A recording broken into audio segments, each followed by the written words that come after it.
Boa noite a todos. É sempre um prazer e uma responsabilidade muito grande vir aqui à frente falar de qualquer tema que seja, né? E ainda mais hoje para falar de Jesus. Nos dias atuais, onde parece que muitas pessoas estão tão distantes de Jesus, eu trago esse tema para que a gente possa um pouquinho mais se aproximar daquele que foi o nosso maior exemplo, daquele que é o nosso maior exemplo. Agradeço a Casa Suave Caminho por ter acreditado que eu fosse capaz de trazer conhecimentos para todos vocês. Eu estou aqui hoje na condição de um aprendiz que está trazendo um pouquinho daquilo que está estudando. Então, eu não sou PhD no assunto de Jesus, mas eu trago algumas passagens e alguns conhecimentos para que a gente possa se lembrar um pouquinho desse mestre. E essa Casa Suave Caminho, né, ela faz parte de um grande projeto de Deus também. Na terceira revelação, que alguns já devem ter falado aqui, alguns palestrantes, essa casa, ela tem a função de tornar o nosso caminho mais suave. E ela faz parte de um grande projeto de Deus também. Então, que projeto é esse de Deus? Se a gente trazendo para os dias atuais, imagine o dono de uma empresa que contratou vários funcionários para tocar a sua empresa, para fazer com que a sua empresa progrida. E em determinado momento ele percebe que a sua empresa não está progredindo da maneira que deveria.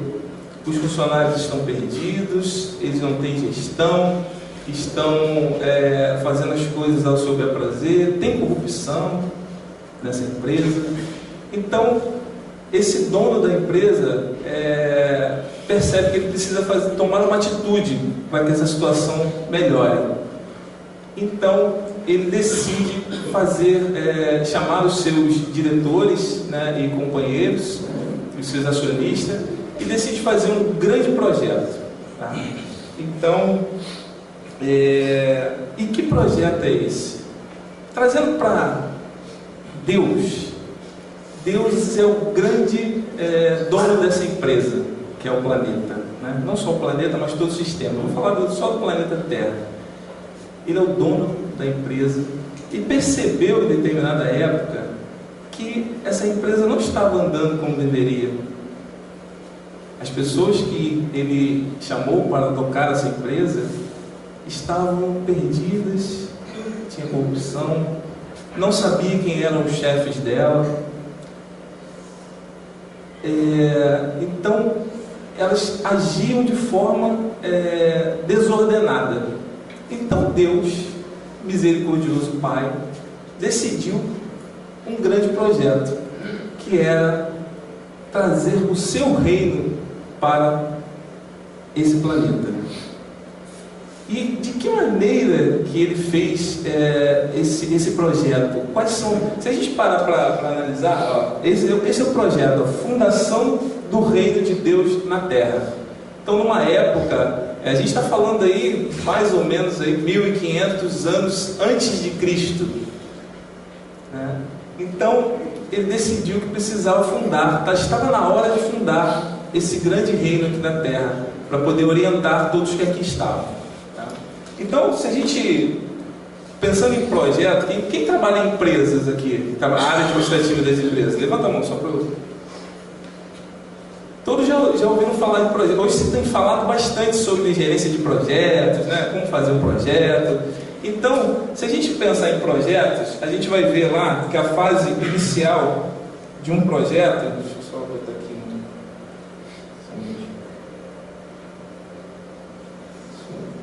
A fase inicial do projeto, então, a fase de iniciação, que é a definição do projeto.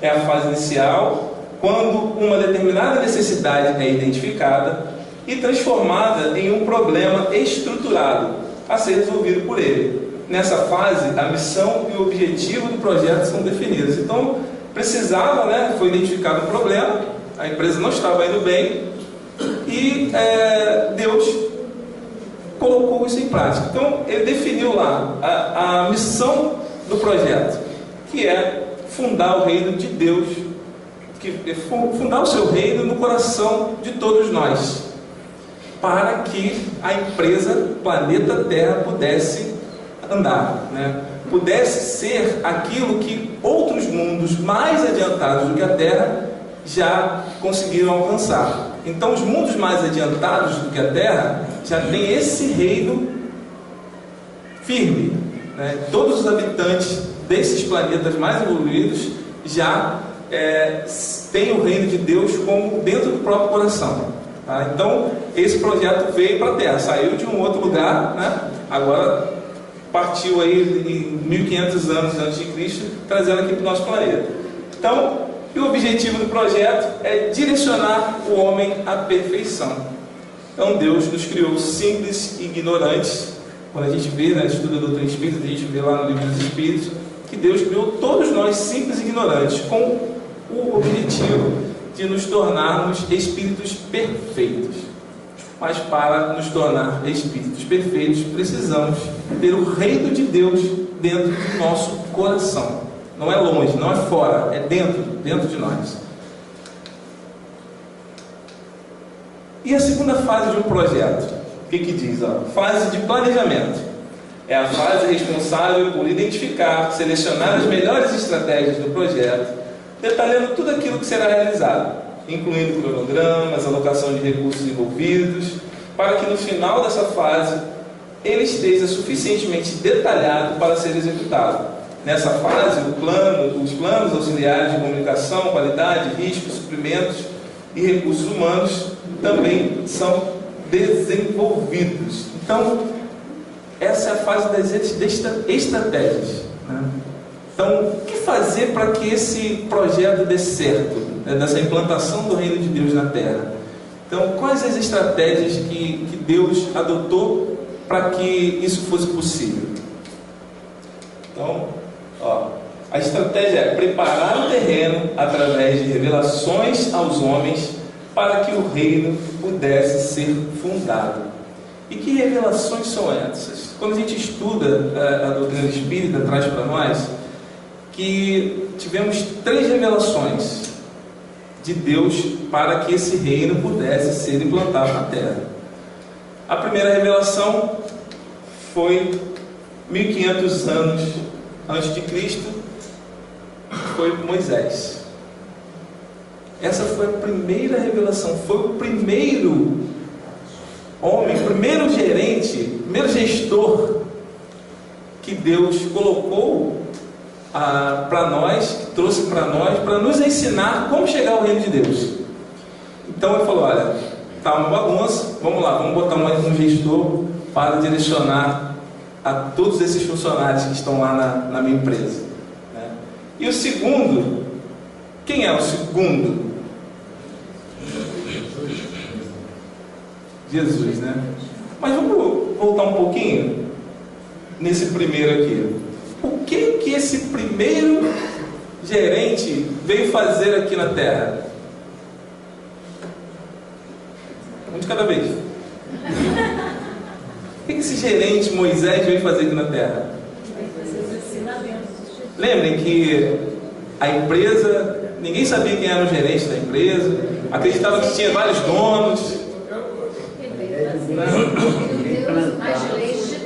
As leis de Deus.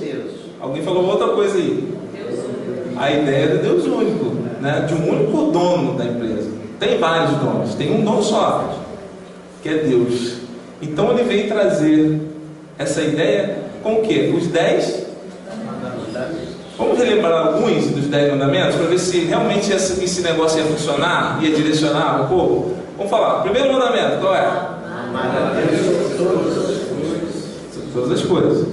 Aí o segundo, não tomar seu santo nome em vão. Terceiro, guardar os domingos de festa e guarda. Dia de sábado, né? Alguns falam dia de sábado, né?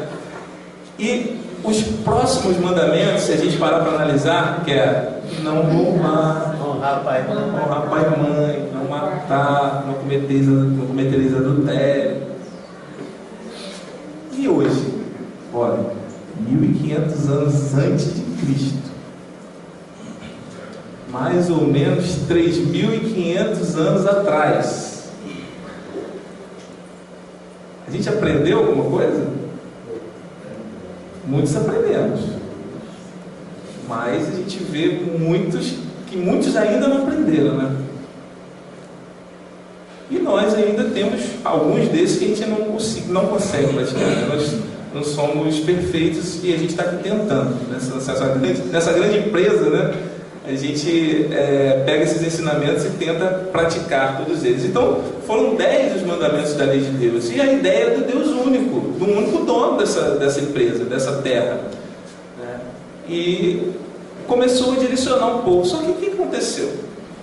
Quando ele começou a trouxe os 10 mandamentos, imagina, a gente trabalhava numa empresa com a liberdade total, né? Fazia o que bem entendia. E de repente se coloca um gerente lá para comandar aquilo ali, né? Libertou, né, o povo do domínio lá dos egípcios, levou para uma terra e começou a trazer essa ideia do Deus único, dos 10 mandamentos seguintes. Só que só com os 10 mandamentos, como nós éramos ainda muito rudes, recém-saídos da barbárie, lá do primitivismo, aí quando a gente tem nos sentimos igual, desculpa a expressão, igual pinto no lixo, sabe? Libertos. Então começamos a fazer um monte de atrocidades, com essa liberdade que a gente tinha, a gente começou a fazer um monte de coisa errada. Então Moisés teve que, além dos 10 mandamentos, trazer algumas outras leis, né, que está lá em Levítico, um dos livros que ele escreveu, onde tem todas as leis mosaicas, e alguns chamam até de Alcorão, né? Algumas regiões chamam Alcorão não, a Torá, que contém lá todas as leis de Moisés. E a mais famosa, a pena que ele aplicava, qual era? Olho por olho, dente por dente. A pena de talião, olho por olho, dente por dente. Então não tinha perdão. Se você fez alguma coisa de errado, você vai sofrer a pena de talião. Então precisava ser daquela forma para poder regrar o povo, né? Nos regrar, porque nós realmente não éramos fáceis, né? Então, percebendo Deus que Moisés veio, que legal, né? Deu uma organizada na empresa, mas precisava ainda vir um outro, ele decidiu que precisava vir uma outra pessoa com uma capacidade um pouco maior, né? Que tinha tudo que Moisés tinha, mas algo além, né? E esse homem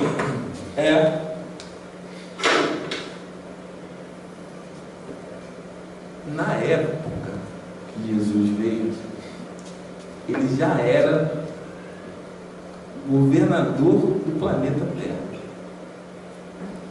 há 1500 anos atrás. Quando a Terra foi criada, Jesus, que organizou toda a criação do nosso planeta, comandou todos os geneticistas do além, tudo que aqui tem, Jesus foi o grande arquiteto. Isso está lá no livro A Caminho da Luz, de Chico Xavier, psicografia do Espírito Emmanuel. Então, antes, olha, aproximadamente 5 bilhões e meio de anos atrás a Terra foi criada. Isso os cientistas nos trazem. 5 bilhões de anos atrás. Jesus já era Jesus. Então, será que esse homem tinha alguma coisa para ensinar para a gente? Acho que sim, né? Será que Deus acertou colocando esse grande governador na sua empresa? Acho que sim, né? Então, vamos nos aproximar dele cantando, então, um pouco mais.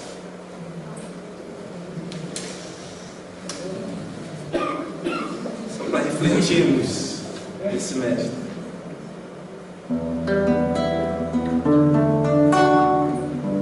Quem souber pode cantar, quem não souber souber, canta também.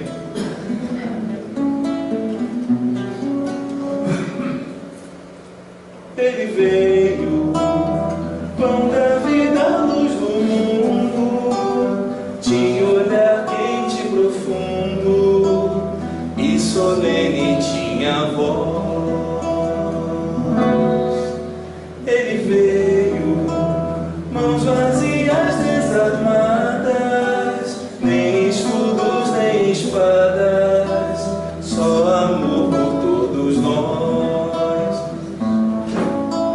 Toda noite sem estrelas, Ele ilumina, e as nuvens mais escuras Ele desfaz. Ele veio e agitou a nossa alma e tirou a nossa calma, mas nos trouxe a sua paz, mas nos trouxe a sua paz. Toda noite sem estrelas Ele ilumina, e as nuvens mais escuras Ele desfaz.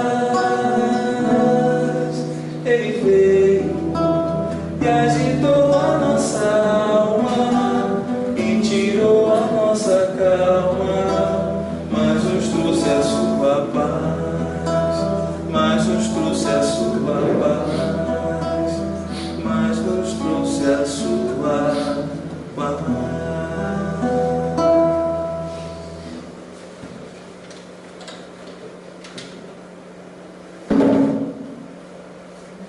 Então, esse homem que veio para dar mais uma organizada em nós, né, nessa empresa. Então, lá no livro A Caminho da Luz, diz dessa época que Jesus veio, né, a incompreensão do judaísmo. Olha o que eles pensavam naquela época desse grande acontecimento que foi a chegada de Jesus.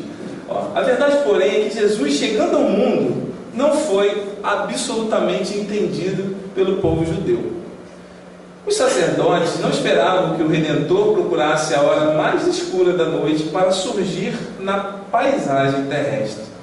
Segundo a sua concepção, o Senhor deveria chegar no carro magnificente de suas glórias divinas, trazido do céu à terra pela legião dos seus tronos e anjos.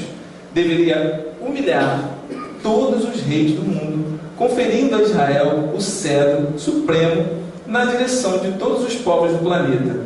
Deveria operar todos os prodígios, ofuscando a glória dos césares.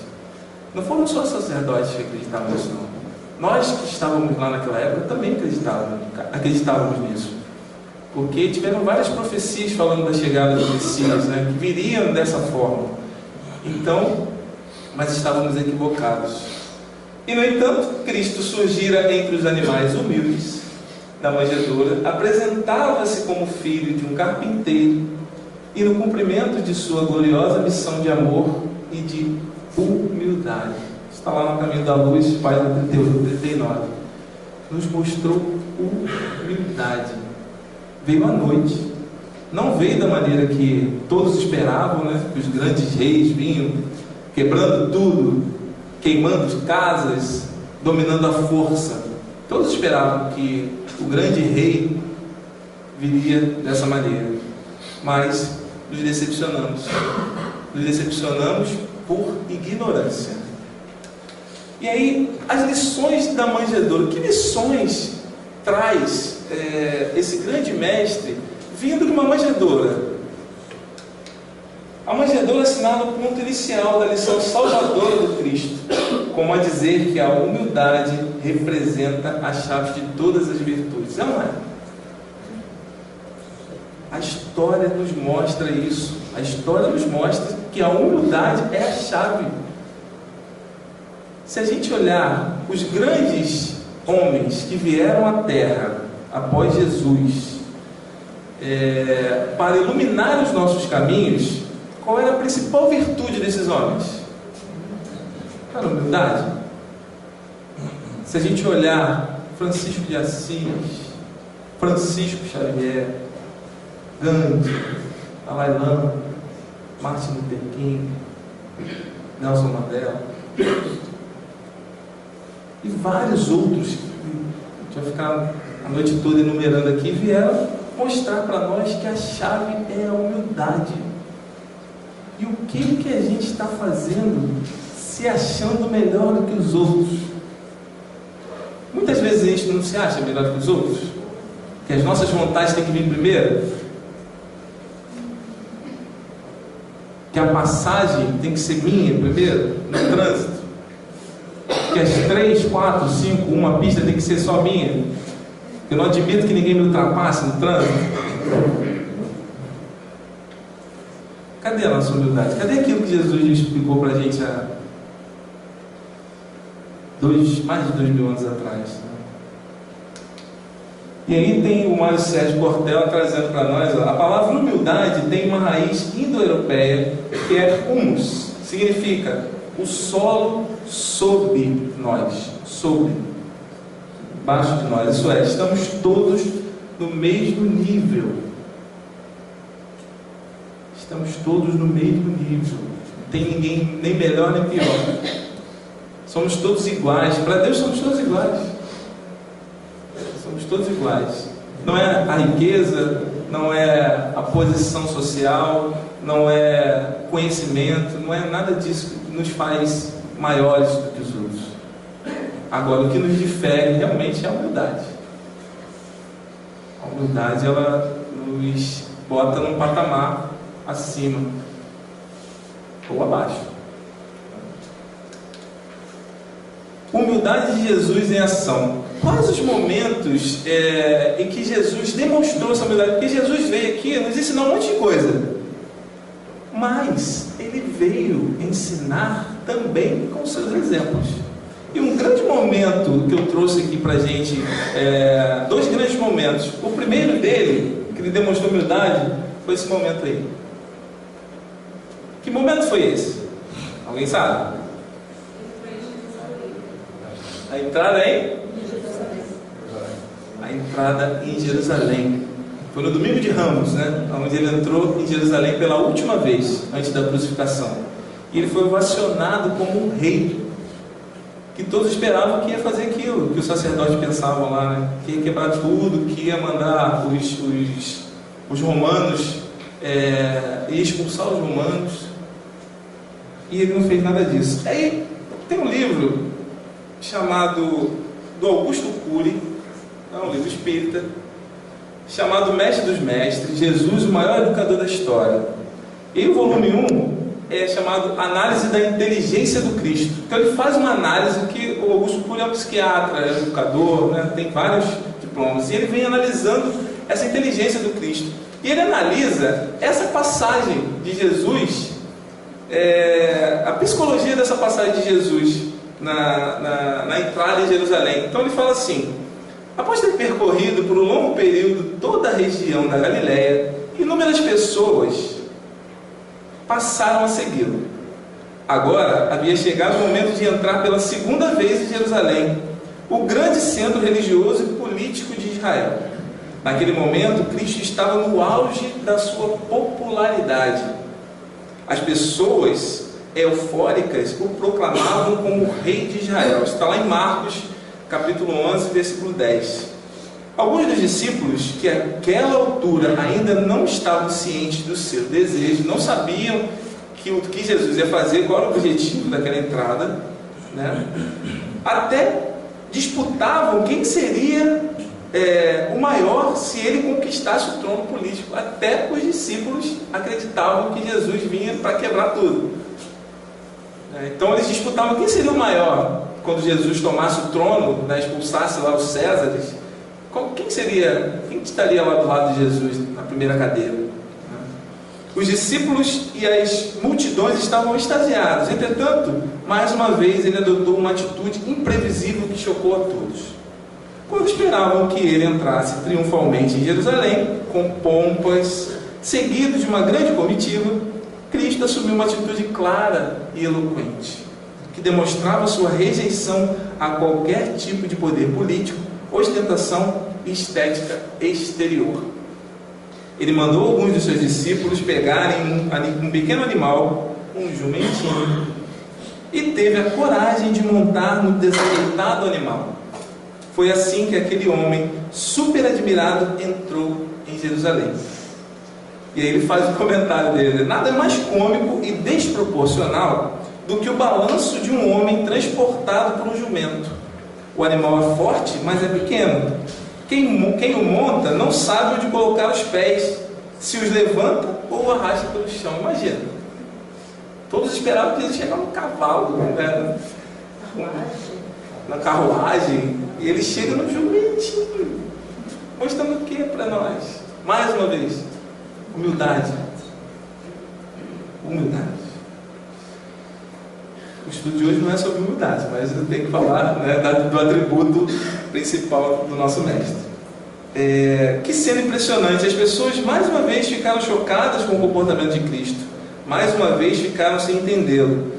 Os seus discípulos, que estavam eufóricos com todo o apoio popular, receberam um balde de água fria. Porém, as pessoas, confusas ao mesmo tempo admiradas, colocavam suas vestes no chão para ele passar e o exaltavam como rei. Então, os discípulos esperavam que ele fosse esse rei todo, né, que todos esperavam. Ele adota essa atitude. Vocês imaginam, o presidente dos Estados Unidos, na sua posse, todos esperando que ele chegue numa limusine bonita, ele vem montado numa bicicleta de chinelo. Imagina.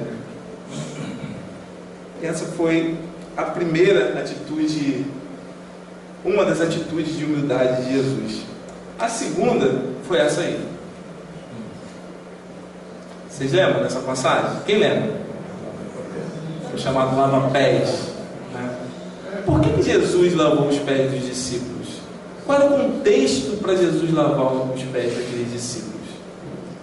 Jesus chega para todos os discípulos e começa a comentar com eles que estava chegada a hora da grande lição para a humanidade, do grande martírio. E fala com todas as letras para eles que ele seria açoitado, que ele seria crucificado, que passaria pela porta estreita, como ele dizia. Isso está também no livro Boa Nova, que é esse aqui, ó.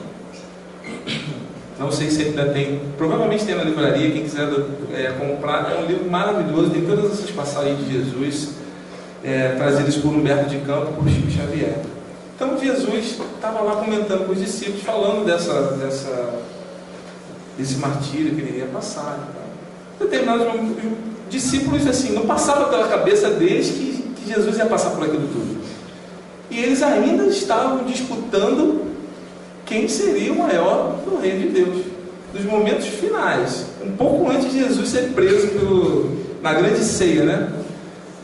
E aí Jesus mais uma vez adota uma atitude de humildade. Ele pega uma toalha, bota na cintura, pede a Maria Marcos, que foi na casa da Maria Marcos. Isso também está no livro Os 6 Últimos Dias de Jesus. Estou trazendo um monte de literatura. Está aqui dizendo, aqui nos 6 Últimos Dias de Jesus, ele pede uma bacia e começa a lavar os pés dos discípulos. E aí, no livro Boa Nova, está lá, página 165. Vamos ver um pouquinho desse momento de Jesus. Enquanto Jesus se entretinha com João em observações afetuosas, os filhos de Alfeu examinavam com Tiago as possíveis realizações dos tempos vindouros, antecipando opiniões sobre qual dos companheiros poderia ser o maior de todos, quando chegasse o reino com suas inauditas grandiosidades. Filipe afirmava a Simão que depois do triunfo, todos deveriam entrar em Nazaré para revelar aos doutores e aos ricos da cidade a sua superioridade espiritual. Levi dirigia-se a Tomé e lhe fazia sentir que verificava a vitória, e se lhe constituía uma obrigação a marcha para o templo. Olha a visão materialista dos discípulos, né? E que exigiriam seus poderes supremos. Tadeu esclarecia que seu intento era dominar os mais fortes e impenitentes do mundo, para que aceitassem de qualquer modo a lição de Jesus. De qualquer modo. Eles queriam fazer de qualquer jeito, mas Jesus era o governador do planeta, ele tinha método, ele sabia o que estava fazendo, não era daquela maneira, né? E aí o mestre interrompera sua palestra íntima com João e observava. As discussões iam acirradas. As palavras maior de todos soavam insistentemente aos seus ouvidos. Nesse instante, os apóstolos observaram que ele se erguia, com os panos de touro, despiu a túnica e cingiu-se com uma toalha em torno dos rins, a moda dos escravos mais íntimos a serviço dos seus senhores. E como se fossem dispensáveis as palavras naquela hora decisiva de exemplificação, tomou um vaso de água perfumada e ajoelhou-se e começou a lavar os pés dos discípulos. Ante o protesto geral em face daquele ato de suprema humildade, Jesus repetiu o seu imorredouro ensinamento: vós me chamais mestre e senhor, e dizeis bem, porque eu o sou. Se eu, senhor e mestre, vos lavo os pés, deveis igualmente lavar os pés uns dos outros no caminho da vida, porque no reino do bem e da verdade, o maior será aquele que se fez sinceramente o menor de todos. Não é uma bela lição de humildade? Ele ensinou, ele exemplificou aquilo tudo. Vamos adiante. Terceira fase de um projeto, a fase de execução. É a fase que materializa tudo aquilo que foi planejado anteriormente. Qualquer erro cometido nas fases anteriores fica evidente durante essa fase. Grande parte do esforço é consumido nessa fase. Então não podia ter erro. Não podia ter erro. E Jesus via que a hora estava se aproximando, que ele iria ser crucificado, e ele sabia desde o primeiro momento que ele começou a pregar, a trazer a boa nova, ele sabia que ele ia ser crucificado. As próprias profecias diziam que o Messias, o grande mestre, o grande rei, iria ser crucificado, e ele cumpriu à risca todas as escrituras. Então, só que os discípulos não sabiam, eles liam as escrituras, mas não entendiam ainda, né? Então ele teve que passar por isso. Então não podia ter erro nesse processo. Então, o início da fundação do reino de Deus, Jesus e os sacerdotes. Jesus estava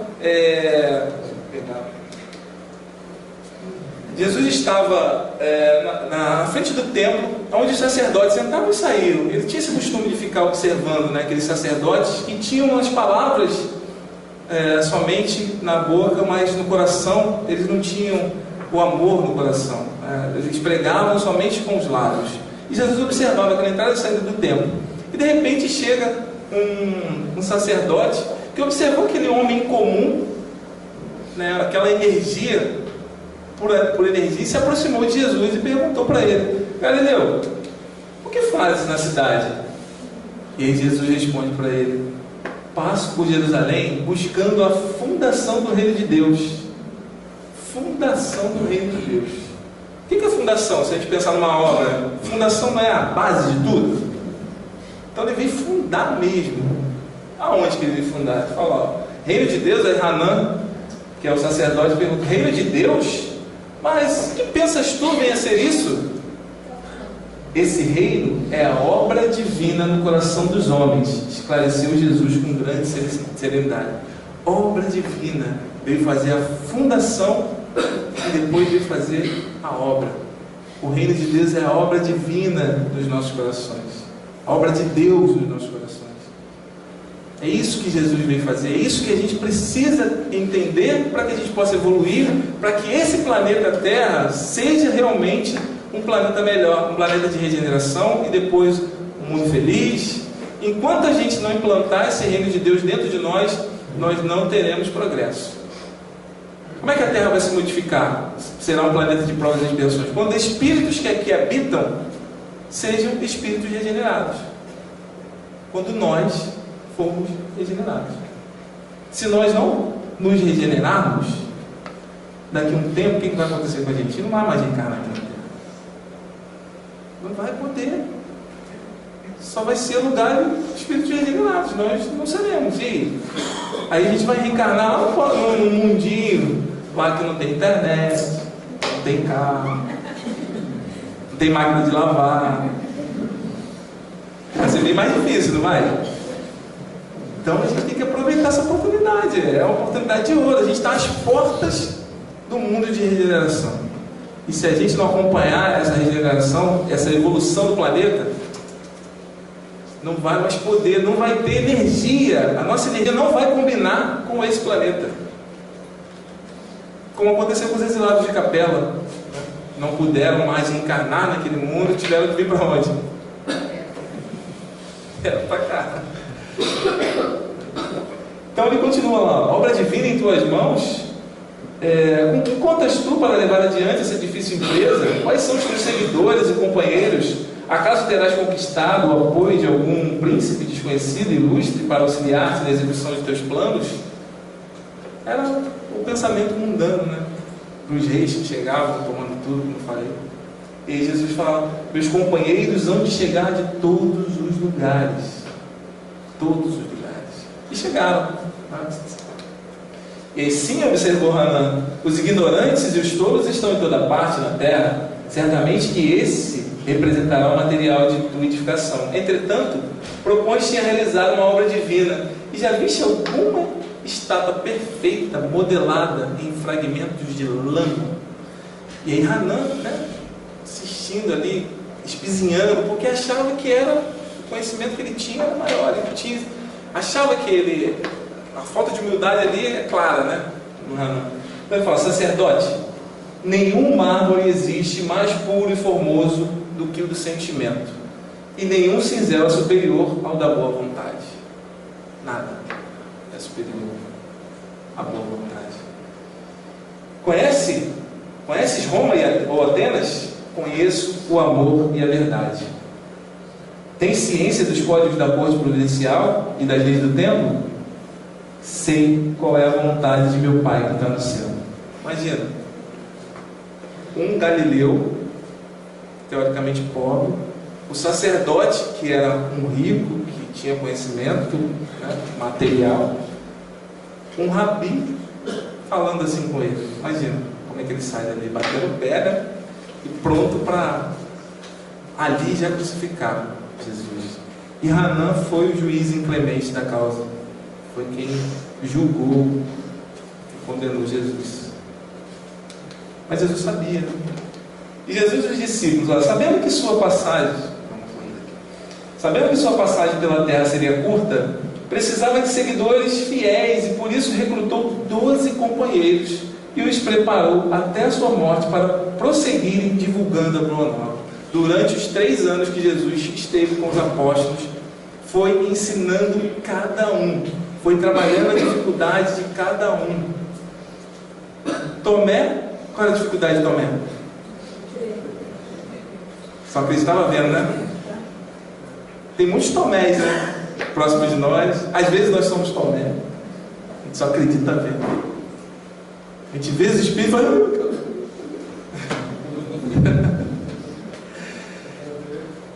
ensinou Pedro, que era o zelote, né? Pedro era o mais incisivo dos discípulos, mas Pedro acreditava que ele, como ele tinha mais idade, né, era um dos mais velhos ali entre os discípulos, Pedro se sentia mal de estar próximo de jovens ali com os outros discípulos, né?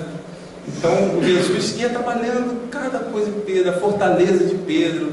No momento em que Jesus estava lavando os pés lá, Pedro falou: não, Senhor, meu pé você não pode lavar. Aí olhou para os companheiros e falou: como Jesus? Vocês estão deixando Jesus. Aí Jesus fala: Pedro, eu vou lavar seu pé. Não queira ser melhor do que os seus companheiros. Então Jesus vinha edificando o reino de Deus no coração do Pedro. E se a gente pegar a história de Pedro, é uma história linda. E Pedro demorou muitos anos depois que Cristo desencarnou a entender esse reino de Deus. E quiçá ele entendeu depois que ele desencarnou. Eu vou deixar só um gostinho, depois vocês aprendam com Pedro procurem os evangelhos, procurem a literatura espírita que fala um pouco sobre nós, procura Haroldo Dutra, que fala, tem uma palestra maravilhosa que fala sobre Jesus, ele fala um pouco dessa dificuldade de Pedro e como ele conseguiu edificar esse reino dentro do seu coração. Então ele vinha ensinando cada discípulo, porque ele precisava desses discípulos para propagar a sua boa nova, porque enquanto ele estava ali, os discípulos ficavam atrás dele, né? Jesus tomava ação, os discípulos também pregavam, mas sempre com o apoio de Jesus ali, e Jesus precisava que ele se fortalecesse para depois que ele partisse, eles queriam prosseguir trazendo a boa nova. Foi isso que aconteceu, né? Todos os discípulos foram em vários cantos do mundo, tanto é que hoje a gente conhece toda a história de Jesus, né? Tem os evangelhos alcançaram todo mundo. E aí, os primeiros ensinos aos discípulos, né? Jesus, isso também está aqui no livro Boa Nova, caramba, 36. Jesus, a primeira vez que Jesus vai com os discípulos pregar a Boa Nova, os discípulos eles entram numa cidade e começam a pregar a Boa Nova. Só que, como todo conhecimento novo causa uma antipatia, não antipatia é a palavra certa, mas uma resistência, né? Todos nós somos assim, a maioria de nós somos assim. Eles começavam a pregar a Boa Nova, e aí as pessoas que ele pregavam começavam a discutir com eles, e eles entravam naquela discussão também, né? E ficava uma discussão horrível, e Jesus, observando Jesus pregando a Boa Nova com aquela calma, ensinando as pessoas, não entrando em contenda nenhuma. E os discípulos não, debatendo o tempo todo, né, com os discípulos. E aí tem a narrativa aqui na página 36 que fala assim, ó, Jesus... Só um minuto.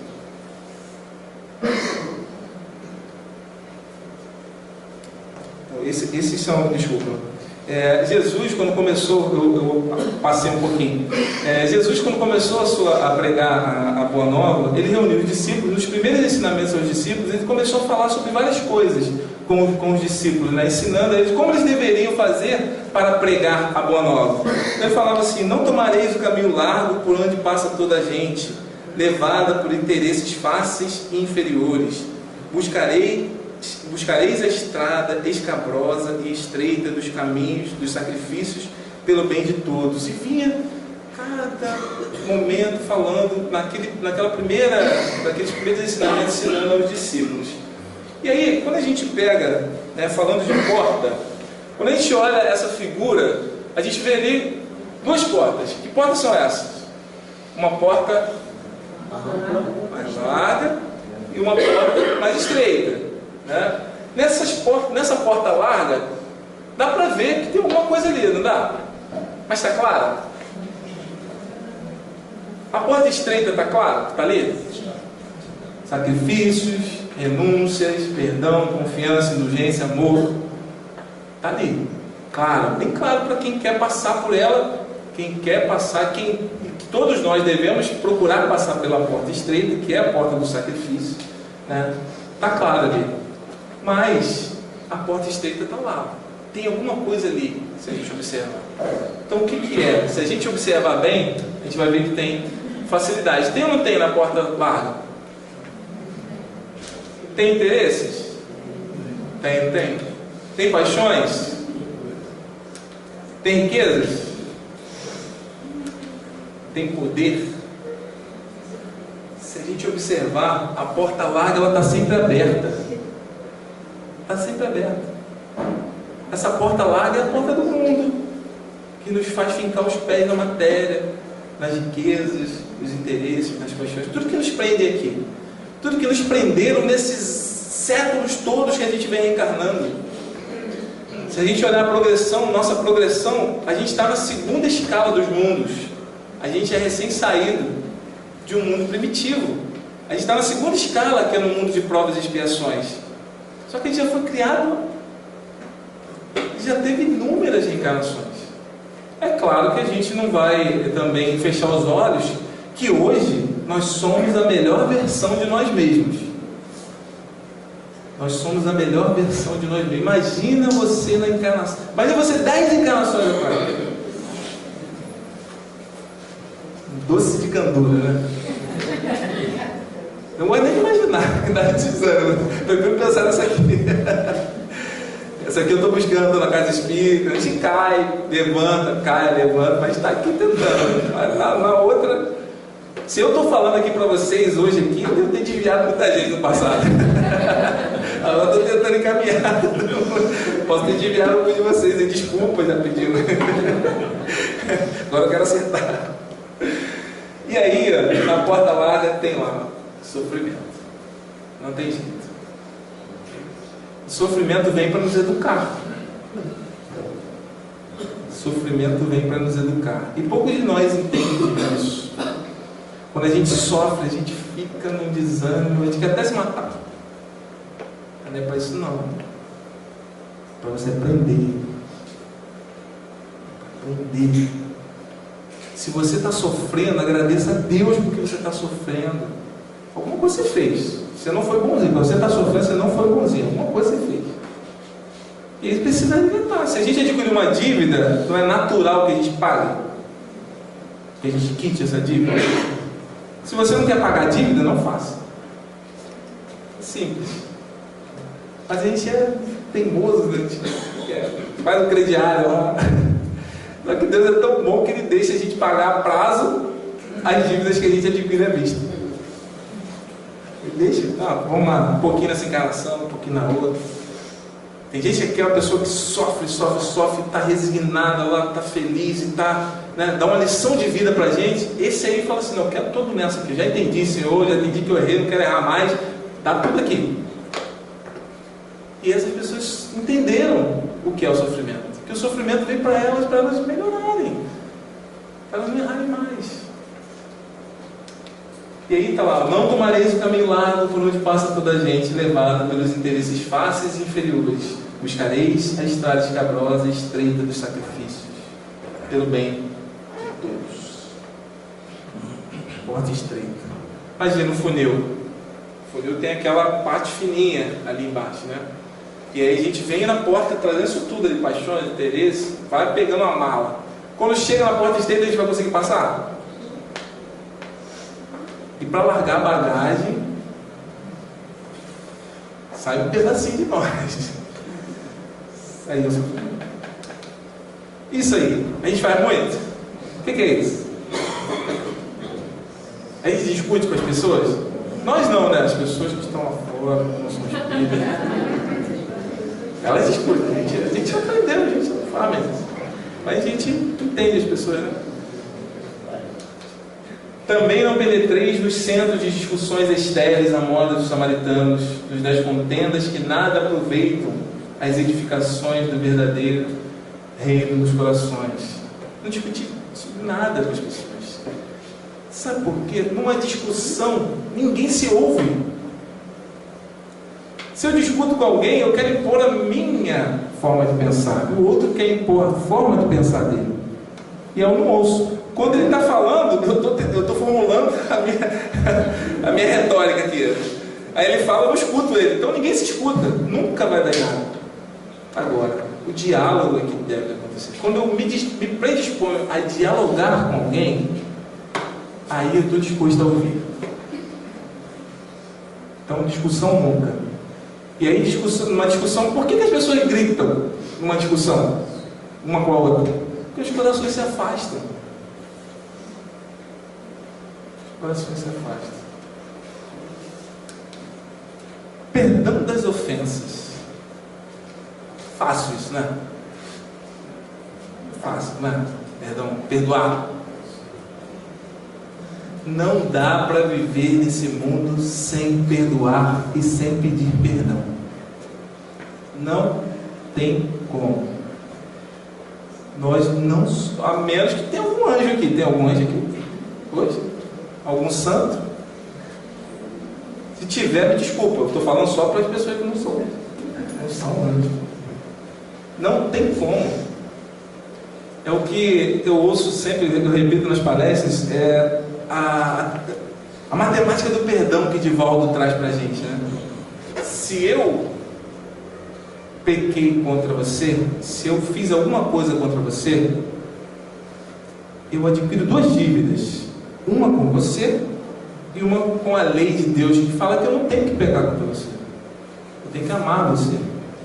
E aí eu fui lá, por um momento impensado meu, eu fui lá e fiz alguma coisa contra você. Então eu adquiri 2 dívidas. Aí eu vou lá, me arrependi, nossa, desculpa, não sei o que estava passando pela minha cabeça, estava assediado, estava fora de mim, e fui lá te pedir perdão, sincero no meu coração. Fui lá, olha, me desculpa, eu não queria ter feito isso para você, não vou fazer mais isso, de coração mesmo, com sincero. E aí você foi lá e me perdoou. Opa, eu quitei quantas dívidas? 1 ou 2? Uma só, que foi com você, mas com Deus, com a lei, eu estou com uma ainda. Eu vou ter que quitar isso de alguma maneira. Eu infringi a lei, vou ter que quitar isso. Agora eu fui lá te pedir perdão, e aí você não me perdoou. Eu quitei a dívida com você ou não quitei a dívida com você? Quitei, não quitei? Depositei na sua conta. A hora que você quiser sacar, você saca. Mas eu quitei contigo. Mas continua com Deus. E aí quem adquire uma dívida? Você. Você adquire uma dívida com Deus, porque você não me perdoou. Não tem jeito. A menos que você ache que você não vai precisar do perdão de ninguém nessa vida. Você se acha perfeito. Os anjos, desculpa de novo. Então não tem jeito, tem que perdoar. Uma vez, Chico tinha um cachorro que ele gostava muito, mas esse cachorro estava doente. E aí ele chegava em casa das palestras e das reuniões, cansado, de madrugada às vezes. Ele ia lá, cuidava daquele cachorro com carinho, né? E aí um amigo próximo dele via aquela situação toda, Chico cansado lá, aquele cachorro doente. O que esse amigo fez? Eu vou ajudar Chico. Deu veneno pro cachorro e matou. Imagina, matou o cachorro de Chico. E Chico, quando soube daquilo, meu Deus do céu, por que você fez isso? Mas eu queria te ajudar, Chico. Você estava cansado, chegava de madrugada.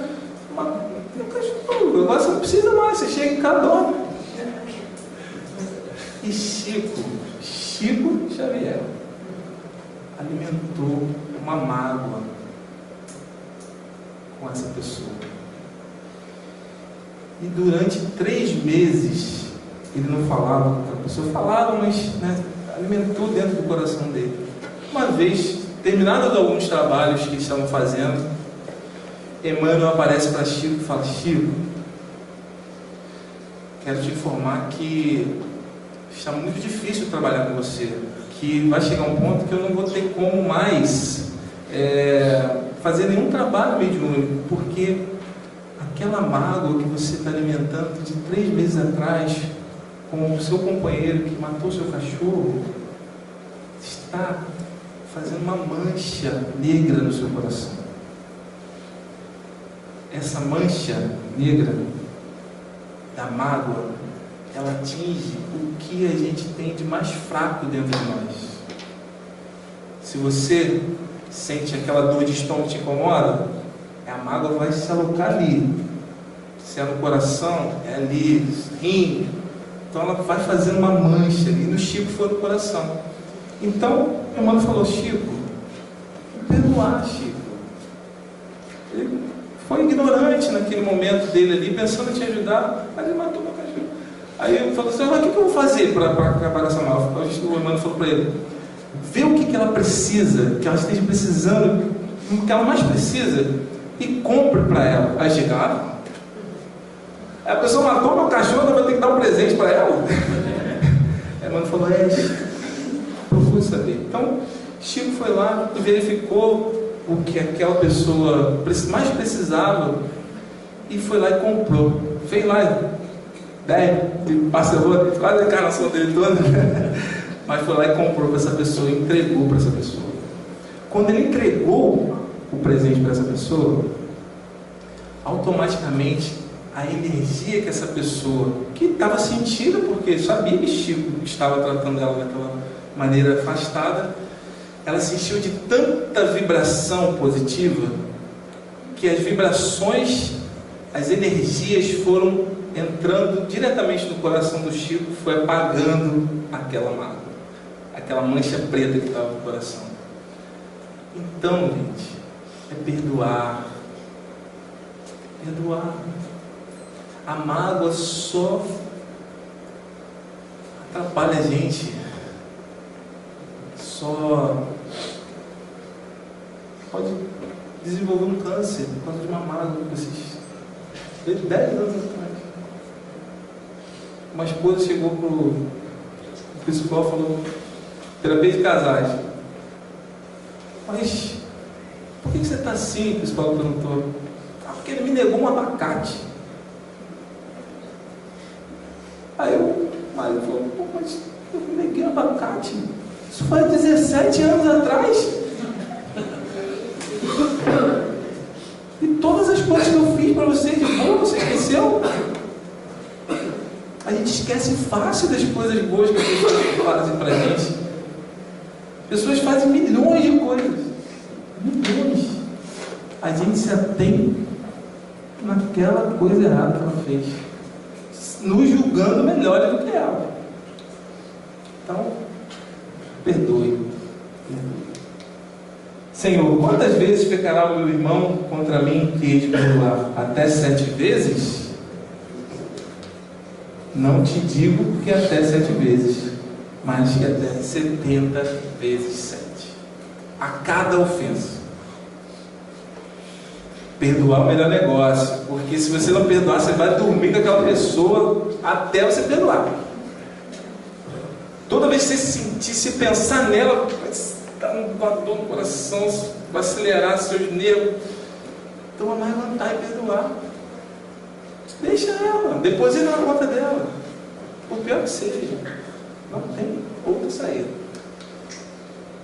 E aí, se tendes de sofrer, considerai que também eu vim à terra para dar testemunho, e não é o discípulo mais do que o mestre, nem o servo mais do Senhor.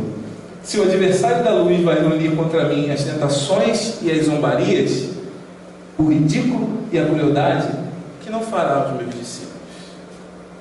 E todos nós somos discípulos de Jesus. Se todos nós temos o bem no nosso coração, sentimos o desejo de ajudar as pessoas, né? Temos amor por alguém, nós somos discípulos de Jesus.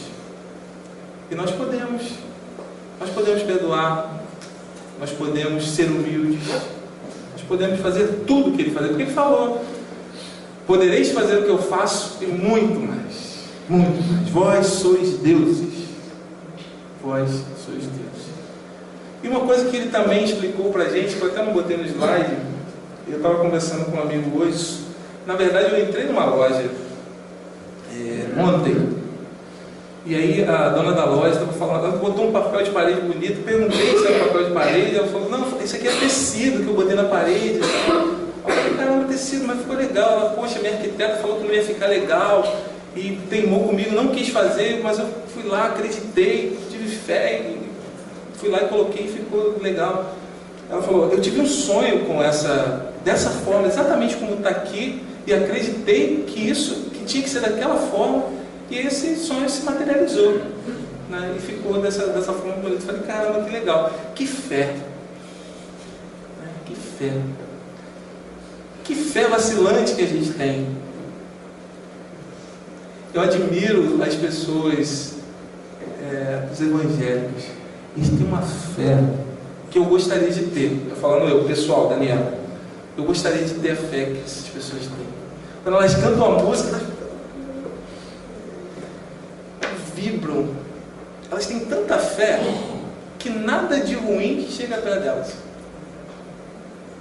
E é isso que a gente precisa ter, fé. Se a gente tem a fé, nada de ruim vai chegar perto de nós. Acreditar, aquela coisa que eu não consigo fazer, eu não consigo fazer. Se você falar assim: eu não consigo fazer, você não vai conseguir. Acredita que você vai conseguir fazer, porque aí o universo vai conspirar para que você consiga. Basta ter fé. Lembra o que Jesus falou? Ter a fé do tamanho de um grão de mostarda. Pequenininha. Sabe por quê? Porque quando você tem a fé do tamanho de um grão de mostarda, você acredita um pouquinho, a espiritualidade faz o quê? Ela entra de cabeça naquela tua fé pequena e faz ela aumentar. É pequena. É pequena. Então tenhamos fé. Que se você está passando por algum problema na sua família, com você, doença, qualquer coisa que seja, tenha fé que isso vai mudar. E aprenda com isso. Mas acredite em você, acredite que você é capaz, acredite que você vai conseguir, porque você já conseguiu várias vezes. Você já conseguiu inúmeras vezes. E essa é só mais uma que você vai ter que se esforçar para conseguir, e vai conseguir. Não existe problemas eternos. É só confiar em Deus, esteja mais próximo de Deus, ore, próximo desse mestre amado que eu trouxe, um pouquinho mínimo. Eu queria falar do livro todo, desse livro todo para vocês aqui, mas a gente só tem 1 hora. Quanto mais você se aproxima de Jesus, mais você acredita, mais você tem fé, mais você acredita na mudança desse mundo, mais você não dá ouvido para as coisas negativas que se fala do planeta, da crise, de tudo aí que vão destilando esses venenos no nosso ouvido. Você fecha o ouvido e fala assim: eu não quero ouvir isso. Tem fé que tudo vai mudar, tudo vai melhorar. A fé é certeza. Fé é entrega. A fé é entrega.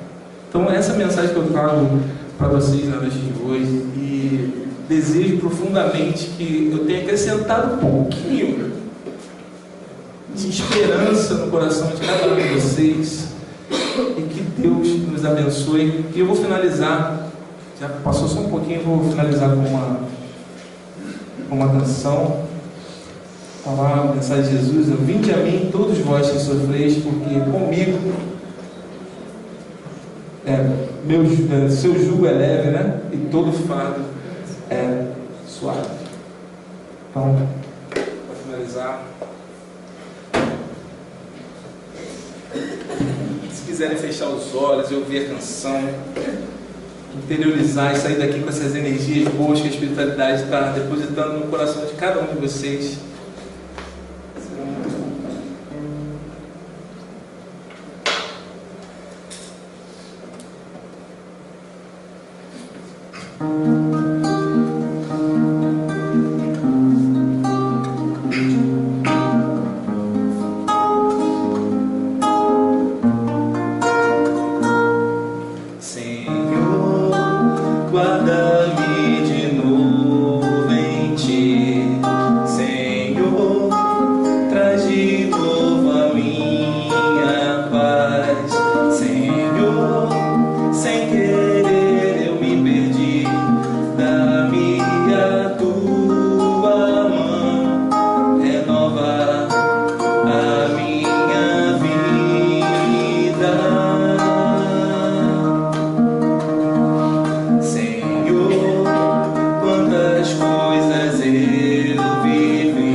obrigado, que Jesus envolva todos nós.